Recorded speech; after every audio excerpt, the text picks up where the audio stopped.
এই ছেলেটা কি বলে সেটা শুনুন, তারপর আমি কিছু কথা বলতেছি। ওমা, ইমন ভাই দেখে ব্রাজিল সাপোর্টার। কি ভাইয়া, খাইবা নাকি 7 আপ?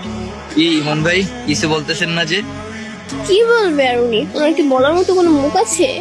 ব্রাজিল খারাপ খেলছিল তাই হেরে গেছে, কিন্তু তোমাদের মতো মাঠে 12 জন নিয়ে নাইমা দুর্নীতি করে খেলে নাই।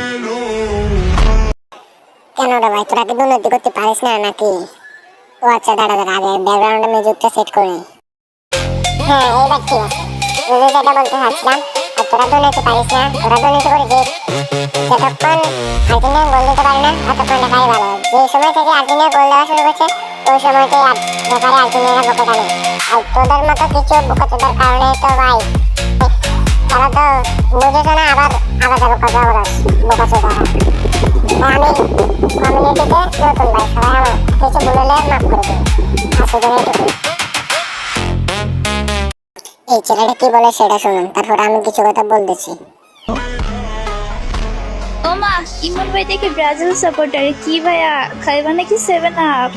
ইমন ভাই কিছু বলতেছেন না যে? কি বলবে আর উনি? ওনার কি বলার মতো কোনো মুখ আছে? ব্রাজিল খারাপ খেলছিল তাই হেরে গেছে, কিন্তু তোমাদের মতো মাঠে 12 জন নিয়ে নাইমা দুর্নীতি করে খেলে নাই। কেন রে ভাই, তোরা কি দুর্নীতি করতে পারিস না নাকি? ও আচ্ছা, দাঁড়া দাঁড়া, আগে ব্যাকগ্রাউন্ডে মিউজিকটা সেট করি। হ্যাঁ, এইবার ঠিক আছে। যদি যেটা বলতে চাচ্ছিলাম, আর তোরা দুর্নীতি পারিস না, তোরা দুর্নীতি করে জিত।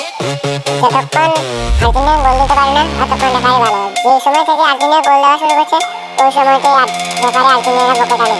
আর তোদের মতো কিছু বোকাচোদার কারণে তো ভাই তারা তো বুঝেছে না, আবার আলাদা বোকাচোদারা।